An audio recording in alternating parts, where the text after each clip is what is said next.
নারী সাহাবীদের দ্বীনের জন্য কোরবানি, বিষয়টা খুবই গুরুত্বপূর্ণ। আমরা অনেক সময় অনেক আলোচনা শুনি, প্রশ্ন করবেন হুজুর, তো আমরা মসজিদে বসলাম, পুরুষরা কেন আসলাম যদি নারীরাই আলোচনা করেন? আসলে আমরা যারা পুরুষ আছি, আমরা প্রতি সপ্তাহে জুমার আলোচনায় বয়ান শুনি, বিভিন্ন মাহফিলে বয়ান শুনি, কিন্তু বেশিরভাগ বয়ান আলোচনা তাফসির আমাদের পুরুষকে কেন্দ্র করেই হয়। কথা বলেন ঠিক না বেটি? আমাদের মা বোনদেরকে কেন্দ্র করে জুমাতে আলোচনা খুবই কম হয়। কথা বলেন ঠিক না বেটি? মা বোন আমাদের ঘরে আসে না নাই? কথা বলেন, মা বোন আমাদের ঘরে আসে না নাই? আমি হয়তো কোনো একজন মেয়ের স্বামী, আমি হয়তো কোনো একজন মেয়ের বাবা, আমি হয়তো কোনো একজন মেয়ের ভাই, আমি হয়তো কোনো একজন নারীর শ্বশুর, আমি হয়তো কোনো একজন নারীর বাবা। কথা বলেন ঠিক না বেটি? কোনো পুরুষ নারী ছাড়া স্বয়ং সম্পূর্ণ নয়। কোনো পুরুষ নারী ছাড়া কি নয়? স্বয়ং সম্পূর্ণ নয়। একজন পুরুষ যদি তার পারিবারিক জীবন যাপন করতে চায়, কথা বলেন, নারী ছাড়া জীবনেও কি সম্ভব হবে? সম্ভব হবে না। একজন পুরুষ তার পারিবারিক লাইনে পরিবার পরিচালনার ক্ষেত্রে যেরকম একজন নারী ছাড়া অসম্পূর্ণ, তদরূপ ইসলামের বিজয়, ইসলামের কিরদার, ইসলামের শান আর মান নারী ছাড়া সম্ভব হয়নি। কথা বলেন ঠিক না বেটি? ইসলাম বিজয় লাভ করেছে সাহাবায়ে কেরামের কোরবানির কারণে। কথা বলেন ঠিক না বেটি? সাহাবায়ে কেরামরা শুধু কি পুরুষই ছিল? সাহাবায়ে কেরামের কোরবানি কেবল পুরুষের মধ্যেই সীমাবদ্ধ ছিল? কখনো নয়। সাহাবায়ে কেরামের কোরবানি যেরকম ভাবে পুরুষের মধ্যে ছিল, ওরকম নারী সাহাবীদের মধ্যেও ছিল। কোরবানি সাধারণত মোটা অঙ্কের দুই দাগে হয়। কোরবান শব্দের অর্থ হচ্ছে ত্যাগ দেওয়া। কি দেওয়া?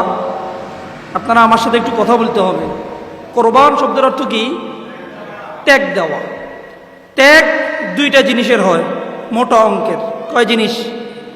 কথা বলেন, ত্যাগ কয় জিনিসের হয়? দুই জিনিসের হয়। এক নম্বর জান ত্যাগ দেওয়া, দুই নম্বর মাল ত্যাগ দেওয়া। জান ত্যাগ দেওয়া, মাল ত্যাগ দেওয়া, নিজের অর্থ সম্পদ আল্লাহর রাস্তায় কোরবানি করা, অথবা নিজের জান আর প্রাণ আল্লাহর রাস্তায় কি করা? কোরবানি করা। আল্লাহ সুবহানাহু ওয়া তাআলা আমাদের থেকে এই জান মালটাই কিনেছেন। আল্লাহ বলেন, বান্দা, আমি তোমাদের থেকে তোমাদের জান আর মাল ক্রয় করতে চাই, বিনিময়ে তোমাদেরকে দিব জান্নাত। সুবহানাল্লাহ বলবেন না? রাজি আছেন নি জান্নাত পাওয়ার জন্য? এজন্য আল্লাহ সুবহানাহু ওয়া তাআলা বলেন, কোন মানুষ যদি আমার থেকে জান্নাত লাভ করতে চায়, সে যেন তার জান আর মাল আমাকে দিয়ে দেয়। তো মেরে মুহতারম, সময় স্বল্প, আমাদের মা বোনরা আসছে কিছু শোনার জন্য, কিছু নেওয়ার জন্য আসছে। আমাদের মা বোনরা ওই মা বোনদের থেকেই আসছে যেই সমস্ত মা বোন নারী সাহাবিয়াত রাদিয়াল্লাহু তাআলা আনহুম, যারা দ্বীনের জন্য নিজের জান এবং নিজের মাল উৎসর্গ করেছে। মেরে মুহতারম, যদি আমরা নারী সাহাবীদের দ্বীনের জন্য কোরবানির আলোচনা করতে যাই, তাহলে আলোচনা আসবে দুই দিক দিয়ে।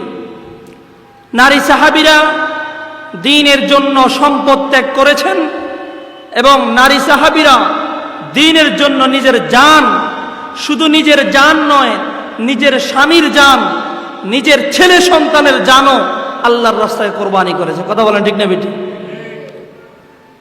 আমরা মনে করি অর্থের মালিক তো হয় পুরুষ, অর্থের মালিক তো হয় পুরুষ, সম্পদের মালিক হয় পুরুষ, নারী কিভাবে সম্পদ আল্লাহর রাস্তায় কোরবানি করবে?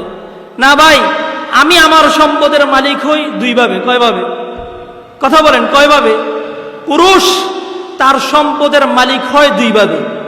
এক নম্বর, প্রত্যেক সম্পদ বাবার রেখে যাওয়া সম্পদের যেগুলা বাবা আমার জন্য মিরাস হিসেবে রেখে যায়, আমি সেই সম্পদের কি হই? মালিক হই। দুই নম্বর মালিক হই আল্লাহর দেওয়া আমার হাত পায়ের পরিশ্রম করে নিজের শ্রম গাম দিয়ে নিজের আয় রোজগারের অর্থ সম্পদের কি হই? মালিক হই। পক্ষান্তরে একজন নারী শুধু দুই দিক থেকে কি হয় না? সম্পদের মালিক হয় না। একজন নারী সে তার বাবার এবং তার মায়ের রেখে যাওয়া সম্পদ থেকে মিরাস পায় কি পায় না? কথা বলেন, জোরে বলেন, মিরাস পায় কি পায় না? পায়। দুই নম্বর, বাবা যদি তাকে বিবাহ শাদী দিয়ে দেয়, তাহলে সে স্বামী থেকে মোহর, তার বিবাহর মোহর পায় কি পায় না? পায়। তাহলে একজন নারী সম্পদ প্রথমত পাইল কিভাবে? বাবার মায়ের রেখে যাওয়া সম্পদ থেকে। দুই নম্বর সম্পদ পাইল কিভাবে?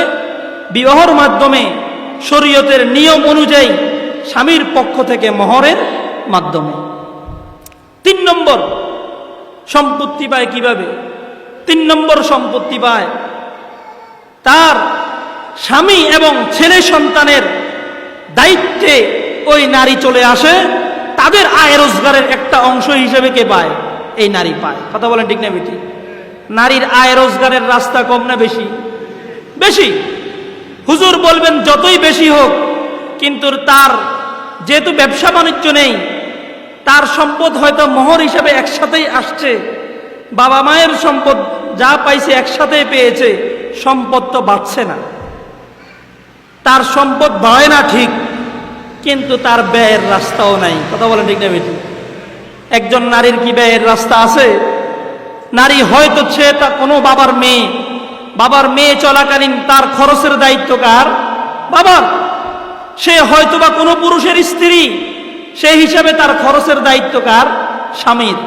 সে হয়তোবা স্বামী হারা একজন বিধবা নারী, তখন তার হয়তো পুত্র সন্তান রয়েছে, তাহলে তখনও তার খরচপাতির দায়িত্ব তার ছেলে সন্তানের। তাহলে তার সম্পদ কম হলেও কিন্তু তার ব্যয়ের রাস্তা মোটামুটি ভাবে কোনো ব্যয়ের রাস্তা নাই। এই হিসাবে নারীরা অনেক সম্পদশালী। তো সাহাবায়ে কেরাম রাদিয়াল্লাহু আনহুম আজমাইনদের মধ্যে যেই সমস্ত নারী সাহাবীরা আছে, তারা তাদের অর্থ সম্পদ অনেক আল্লাহর রাস্তায় কোরবানি করেছে। কথা বলেন ঠিক না বেটি? বিশ্বনবী হযরতে মুহাম্মদুর রাসূলুল্লাহ সাল্লাল্লাহু আলাইহি ওয়াসাল্লামকে জিজ্ঞাসা করলো, ইয়া রাসূলুল্লাহ, ইয়া হাবিবাল্লাহ, জান্নাতে আপনার সবচাইতে কাছে কোন মানুষটা থাকবে? আপনারা কি আমার কথা বুঝতেছেন? ইয়া রাসূলুল্লাহ, ইয়া হাবিবাল্লাহ, জান্নাতের ময়দানে আপনার সবচাইতে নিকটবর্তী কোন মানুষটা হবে? রাসূল করিম সাল্লাল্লাহু আলাইহি ওয়াসাল্লাম আরজ করলেন, জান্নাতের মধ্যে সবচাইতে নিকটবর্তী ওই মানুষটা হবে যার হাত লম্বা। সুবহানাল্লাহ বলেন। হাত লম্বার মেজদাক কি, উদ্দেশ্য কি? হাত লম্বা মানে এটা নয় একজন মানুষের হাত 18 ইঞ্চি স্বাভাবিকভাবে হয়, কিন্তু যার হাতটা 22 ইঞ্চি অথবা 26 ইঞ্চি, এমন নয়। বরং ওই ব্যক্তির হাত লম্বা যে আল্লাহর রাস্তায় বেশি বেশি দান সদকা করে। সুবহানাল্লাহ বলবেন না?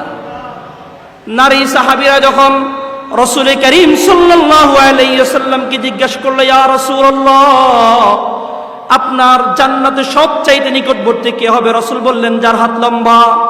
বুখারী শরীফের হাদিসের বর্ণনা। সাথে সাথে সমস্ত মহিলা সাহাবায়ে কেরাম নিজেদের সম্পদগুলো থেকে মোটা অঙ্কের কিছু সম্পদ নিয়া রাসূলের খেদমতে হাজির। ইয়া রাসূলুল্লাহ, ইয়া হাবিবাল্লাহ, আমরা জান্নাতে আপনার সবচাইতে নিকটবর্তী হতে চাই, এই জন্য আমরা আমাদের সম্পদগুলো নিয়ে আসছি। সুবহানাল্লাহ বলবেন না? আজকে তো আমরা আমাদের বিবিদেরকে দান সদকা করতে দেই না। তুমি আমার অনুমতি ছাড়া কিভাবে দিয়েছো? আসে না নাই এরকম? আল্লাহ হেফাজত করেন, সবাই বলি আমিন। এজন্য ঘরের মা বোনদেরকে স্পষ্ট অনুমতি দিয়ে দিবেন, তুমি যদি তোমার কাছে তোমার ব্যক্তিগত কোনো সম্পদ থাকে, এটা নির্দ্বিধায় তুমি আল্লাহর রাস্তায় সদকা করতে পারো, এবং কি আমার সমুদয় সম্পদ থেকেও তোমাকে আমি স্পষ্ট অনুমতি দিয়েছি, যখন তোমার মনে চায় আল্লাহর রাস্তায় কিছু দান করবে, ইচ্ছা মতো দিতে পারবে। রাজি আছেন তো ইনশাআল্লাহ? আল্লাহ হেফাজত করুক। কিছু মানুষ আছে খুবই কৃপণ, নিজেও খায় না, আল্লাহর রাস্তায়ও ব্যয় করে। আবার আলহামদুলিল্লাহ আমাদের কিছু মা বোন আছে নিজে না খেয়ে হলেও আল্লাহর রাস্তায় কি করে, দান সদকা করে। মেরে মুহতারাম, ওই মানুষটার হাত লম্বা, যার হাত আল্লাহর রাস্তায় বেশি দান করা হয়, যার হাতের মাধ্যমে আল্লাহর রাস্তায় বেশি দান করা হয়। নারী সাহাবীদের মধ্যে প্রতিযোগিতা হইতো কে সবচাইতে আল্লাহর রাস্তায় বেশি দান করবে। সবাই চাইতো অগ্রে যাওয়ার জন্য, কিন্তু সবাই তো অগ্রে যাওয়া সম্ভব নয়, সবাই সম্পদের মালিক একরকম হয় না। সকল নারী সাহাবীদের মধ্যে সবচাইতে বেশি সম্পদের মালিক ছিলেন আম্মাজান হযরতে খাদিজা রাদিয়াল্লাহু তাআলা আনহা। সবচাইতে সম্পদশালী কে ছিলেন? আম্মাজান হযরতে খাদিজা রাদিয়াল্লাহু তাআলা আনহা। তিনি আল্লাহর রাস্তায় সম্পদ কত বেশি ব্যয় করেছেন, কত কোরবানি করেছেন, নিজেকে কত বিসর্জন দিয়েছেন। হাদিসের কিতাব খুললে এর অভাব নাই। যেখানে একজন পুরুষ পর্যন্ত, যেই গারে হেরার মধ্যে একজন পুরুষ পর্যন্ত যাইতে কষ্ট হয়, যারা হজ করছেন তারা দেখছেন এখন কত আপডেট, কত কিছুর মাধ্যমে গারে হেরা পর্যন্ত যাওয়া যায়, তারপরেও কষ্ট হয়। কিন্তু সেই প্রায় 1500 বছর আগে গারে হেরা পর্যন্ত উঠার কোনো ব্যবস্থা ছিল না। ছিল নাকি? গারে হেরা পর্যন্ত এই উঁচু পাহাড়ের মধ্যে কোনো শক্তিশালী পুরুষ পর্যন্ত উঠা যেখানে কষ্টকর, যেখানে রসুলের শত্রুরা রসুলকে তালাশ করার জন্য উঠতে পর্যন্ত কষ্ট হয়েছে, তারা চিন্তা করছে হায় রে এত উঁচে কি রসুল উঠবে? কিন্তু একজন নারী, একজন শক্তি কমওয়ালা নারী, পুরুষের শক্তি বেশি না নারীর শক্তি বেশি? কথা বলেন, পুরুষের শক্তি বেশি না নারীর শক্তি বেশি? আল্লাহ সুবহানাহু ওয়া তাআলা পুরুষকে শক্তি দিয়েছেন নারীর চেয়েও কয়েক গুণ বেশি। এত কমজোর একজন সাহাবিয়া হওয়া সত্ত্বেও হযরতে খাদিজা রাদিয়াল্লাহু তাআলা আনহা খাবার পাক শাক করে সেই গারে হেরা পর্যন্ত রাসূলের জন্য নিয়ে যাইতেন। মেরে মুহতারাম, আমি বুঝাইতে চাইছিলাম হযরত খাদিজা রাদিয়াল্লাহু তাআলা আনহা আল্লাহর রাস্তার জন্য কেমন কোরবানি দিতে জানতেন। শুধু এভাবে হযরত খাদিজা রাদিয়াল্লাহু তাআলা আনহা নয়, বরং সকল সাহাবিয়াত, সকল নারী সাহাবীরা আল্লাহর রাস্তায় তাদের জান এবং মাল কোরবানি করতে দ্বিধাবোধ করত না। একজন সাহাবীর কথা আপনারা অনেক বয়ানে শোনেন, সবে মাত্র নতুন মাত্র বিবাহ হয়েছে, আজকে মাত্র নতুন বিবাহ হয়েছে, বাসর রাত হবে, সাহাবীর সাথে বাসর রাতে কাটাবেন। কোন স্ত্রীর মন চায় না স্বামীর সাথে বাসর রাত কাটানোর জন্য? আমাদের দেশে কিছু মানুষ বিবাহ করে, হ্যাঁ, বাইকে নিয়ে আসে, থানার যায়, বিবাহ করে কোনো রকম হোটেল ভাড়া করে থাকে, অথবা কোনো আত্মীয় স্বজনের বাসায় গিয়ে উঠে কি উঠে না? এই নারীরা বাসর রাতের সুখ পায়? পায় না। কিন্তু এই নারীর চিরদিনের জন্য দুঃখ থেকে যায় যে এমন লোকের সাথে বিবাহ বসলাম যেখানে বাসর রাত কি জিনিস নসিব হয় নাই। বাসর রাত এটা নারীদের কাছে অনেক গুরুত্বপূর্ণ একটা রাত, অনেক দামি একটা রাত। এরকম একটা নববধূ বাসর রাতে মাত্র স্বামীকে পেয়েছে, রসুলের দরবার থেকে ডাক এসেছে, হে আমার সাহাবায়ে কেরাম, যুদ্ধের সময় হয়েছে, চলে আসো। সবে মাত্র নতুন বিবাহ করেছে, নতুন বউকে ত্যাগ দিয়ে নতুন বউ আবার তার স্বামীকে আল্লাহর রাস্তায় কোরবানি দেওয়ার জন্য পাঠিয়ে দিয়েছে। দিয়েছে কি দেয় নাই? মেরে পর্দার আলের মা বোন, এজন্য নিজের ভিতরটাকে একটু মেডিসিনের মাধ্যমে ওয়াশ করতে হবে। আমাদের মন অনেক সংকীর্ণ, আমাদের মনটা অনেক সংকীর্ণ। আমরা আল্লাহর রাস্তায় নিজের জান এবং নিজের মাল কোরবানি করার ক্ষেত্রে আমাদের দিলটা একটু সংকীর্ণ। যেখানে নতুন একটা স্বামীকে পর্যন্ত আল্লাহর রাস্তায় কোরবানি করার জন্যে, আল্লাহর রাস্তায় জিহাদ করার জন্য দিতে দ্বিধাবোধ করে নাই, সেখানে আমরা সামান্য অর্থ পয়সা আল্লাহর রাস্তায় দান করতে কার্পণ্যতা করি কি করি না? এজন্য মেয়ের মুহতারাম, এজন্য নিজের জীবনটাকে আল্লাহর রাহে সঁপে দিতে হবে, আল্লাহর রাহে নিজের জীবনটা কোরবানি করার মন মানসিকতা রাখতে হবে। আল্লাহ রাসূল সাল্লাল্লাহু আলাইহি ওয়াসাল্লাম একদিন ঈদুল আজহা অথবা ঈদুল ফিতর, ঈদুল ফিতরের নামাজ আদায় করার জন্য ঈদগাহের দিয়ে যাচ্ছেন। বুখারী শরীফের হাদিসের বর্ণনাকারী সাহাবী হযরত আবু সাদ খুদরি রাদিয়াল্লাহু তাআলা আনহু, তিনি বলেন রাসূল করিম সাল্লাল্লাহু আলাইহি ওয়াসাল্লাম সালাতুল ঈদ, ঈদের নামাজ আদায়ের জন্য যাচ্ছিলেন। পাশে একটা মহিলার জামাত। রাসূল করিম সাল্লাল্লাহু আলাইহি ওয়াসাল্লাম বলেন, ইয়া মাশারান নিসা তাসাদদাকনা, হে মহিলাদের জামাত, তোমরা বেশি বেশি আল্লাহর রাস্তায় সদকা করো, আল্লাহর রাস্তায় জান মাল কোরবানি করো। সদকা মানে কি শুধু টাকা পয়সা? সদকা মানে শুধু টাকা পয়সা নয়, সদকা মানে টাকা পয়সাও যেমন সদকা, নিজের জান আর প্রাণকে আল্লাহর রাস্তায় কোরবানি দেওয়ার নামও সদকা। তাসাদদাকনা, হে মহিলা সম্প্রদায়, নারী সম্প্রদায়, তোমরা তোমাদের সম্পদগুলো আল্লাহর রাস্তায় কোরবানি করো। এই এলান যখন রাসূল করিম সাল্লাল্লাহু আলাইহি ওয়াসাল্লাম দিয়েছেন, সাথে সাথে নারী সাহাবীরা তাদের পরনে কানের বালি, নাকের দুল এবং আপনার গলার অলংকার সবগুলা খুলে সাথে সাথে রাসূলের খেদমতে হাজির করে দিলেন। সুবহানাল্লাহ বলবেন না? আসেনি এমন আমাদের চিন্তাধারা, মন মানসিকতা? মেরে মুহতারম, যেহেতু পর্দার আলের আমাদের মা বোনরা আসছে কিছু নেওয়ার জন্য, এখান থেকে আমাদের মন মানসিকতাকে তৈরি করে নিতে হবে। কি বলেন, ঠিক না বেঠিক?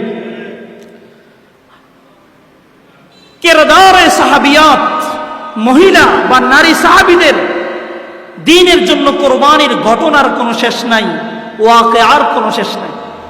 আমি একজন সাহাবী, মহিলা নারী সাহাবীর ঘটনা আপনাদেরকে শুধু স্মরণ করাই দেব ইনশাআল্লাহ। আমরা সব সময় সাহাবীদের বীরত্বের ঘটনা শুনি, খালিদ ইবনে ওলীদের বীরত্ব, সাইয়্যিদানা হযরতে ওমর ফারুক রাদিয়াল্লাহু তাআলা আনহু এর বীরত্ব, আবু বকর, ওসমান, আলীর বীরত্ব, রাসূল করিম সাল্লাল্লাহু আলাইহি ওয়াসাল্লামের বীরত্ব। আজকে আমি একজন নারী সাহাবীর কুরবানির কথা আপনাদেরকে শোনাবো, যার নাম হযরতে রুমাইসা রাদিয়াল্লাহু তাআলা আনহা। নামটা কি? হযরতে রুমাইসা রাদিয়াল্লাহু তাআলা আনহা। আল্লাহর নবী, আল্লাহর পয়গম্বর যখন মেরাজ শরীফে গমন করেছেন, জান্নাত জাহান্নাম ভ্রমণ করছে কি করেন নাই? কথা বলেন, আপনাদের মন মানসিকতা মতো এখানে নাই। আল্লাহর পয়গম্বর যখন মেরাজ গমন করেছেন, জান্নাত এবং জাহান্নামে ভ্রমণ করছে কি করেন নাই? করছে। আল্লাহর হাবিব হযরতে মুহাম্মদুর রাসূলুল্লাহ সাল্লাল্লাহু আলাইহি ওয়াসাল্লাম জান্নাত জাহান্নাম ভ্রমণ করে এসে যখন দুনিয়াতে আসলেন, তখন তিনি বলেন, আমি জান্নাতে হযরতে রুমাইসা রাদিয়াল্লাহু তাআলা আনহাকে দেখেছি। সুবহানাল্লাহ বলবেন না? এই হযরতে রুমাইসা রাদিয়াল্লাহু তাআলা আনহা, যার প্রসিদ্ধ নাম হচ্ছে উম্মে সুলাইম রাদিয়াল্লাহু তাআলা আনহা। নামটা কি? উম্মে সুলাইম রাদিয়াল্লাহু তাআলা আনহা। তিনি মালিক ইবনে নজরের স্ত্রী। কার স্ত্রী? কথা বলেন, কার স্ত্রী? মালিক ইবনে নজরের স্ত্রী, আনাস রাদিয়াল্লাহু তাআলা আনহু এর মা। আনাস রাদিয়াল্লাহু তাআলা নাম শুনছেন আপনারা? উম্মে সুলাইম রাদিয়াল্লাহু তাআলা আনহা, তার বীরত্ব, ইসলামের জন্য তার কোরবানি, কত ত্যাগ আর কোরবানি ছিল দেখেন। উম্মে সুলাইম রাদিয়াল্লাহু তাআলা আনহা ছিলেন মালিক ইবনে নজরের স্ত্রী। তারা মদিনাতে বসবাস করতেন, কিন্তু ইসলাম ধর্ম গ্রহণ করে নাই। উম্মে সুলাইম রাদিয়াল্লাহু তাআলা আনহা মালিক ইবনে নজরকে বলেন, হে মালিক ইবনে নজর, ইসলাম ধর্মের নবী মুহাম্মদুর রাসূলুল্লাহ সাল্লাল্লাহু আলাইহি ওয়াসাল্লাম মদিনায় আগমন করেছেন, অতএব আর কোনো দেরি করার সুযোগ নেই, আর কোনো বিলম্ব করার সুযোগ নাই। হে মালিক ইবনে নজর, আমরা আসো স্বামী আর স্ত্রী মিলে আমরা ইসলাম ধর্ম গ্রহণ করে নেই। দুঃখ হলেও সত্য, কিন্তু মালিক ইবনে নজর উম্মে সুলাইম রাদিয়াল্লাহু তাআলা আনহা এর এই আহ্বানে সাড়া দেয় নাই, বরং মালিক ইবনে নজর বললেন, না না না, এটা হতে পারে না, চলো আমরা মদিনায় থাকার প্রয়োজন নাই, যেহেতু ইসলামের নবী মদিনাতে আগমন করেছেন, আমরা মদিনাতে থাকার প্রয়োজন নাই, চলো আমরা শাম দেশে চলে যাই। কিন্তু উম্মে সুলাইম রাদিয়াল্লাহু তাআলা আনহা রাজি হলেন না। এক পর্যায়ে মালিক ইবনে নজর উম্মে সুলাইম রাদিয়াল্লাহু তাআলা আনহাকে তালাক দিয়ে মদিনা থেকে পালিয়ে শাম দেশে চলে যায়। উম্মে সুলাইম রাদিয়াল্লাহু তাআলা আনহা এখন স্বামীহারা একজন নারী, স্বামীকে কুরবানি করেছে, স্বামীকে ত্যাগ দিয়েছে। কেন কেন কেন? ইসলাম ধর্ম গ্রহণ করার কারণে। কথা বলেন, স্বামীকে ত্যাগ দিয়েছে কেন? বলেন, স্বামীকে ত্যাগ দিয়েছে ইসলাম ধর্ম গ্রহণ করার কারণে।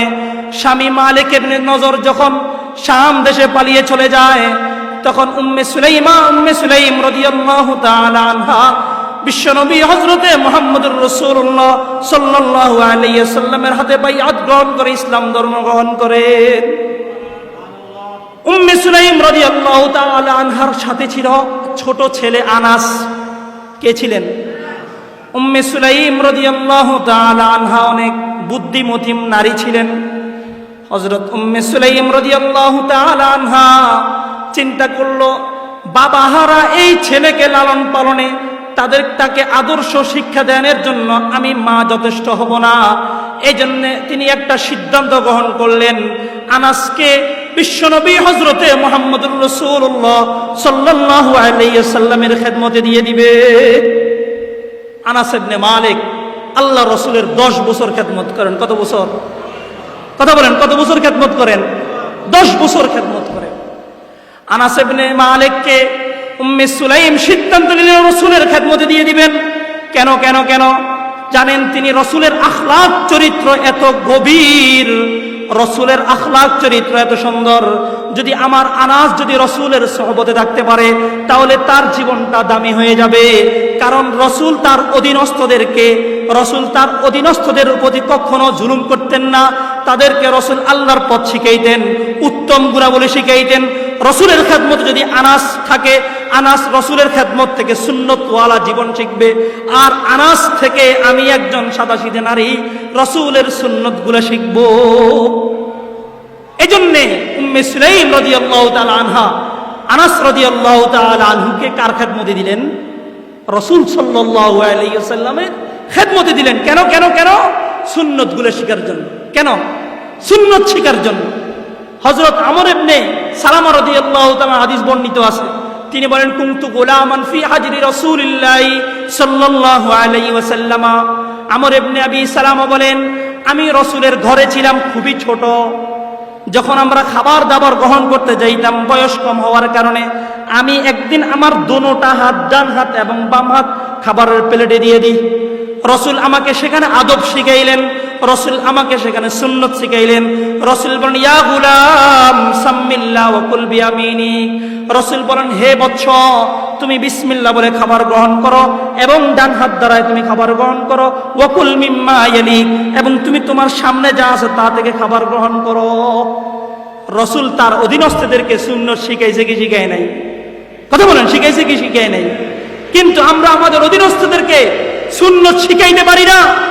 সুন্নত শিখানোর জন্য একমাত্র মার্কাজ দ্বীনি ইলমের মার্কাজ। কথা বলেন, ঠিক না বেটি? সুন্নত শিখানোর মার্কাজ একমাত্র এই এলাকায়। মহিলাদেরকে যদি আপনি সুন্নত শিখাইতে চান, আল ফালা মহিলা মাদ্রাসা ছাড়া আর কোনো বিকল্প নাই। এই মাদ্রাসায় আপনার মেয়েকে উস্তাদেরা সুন্নত শিখাইবে কি শিখাইবে না?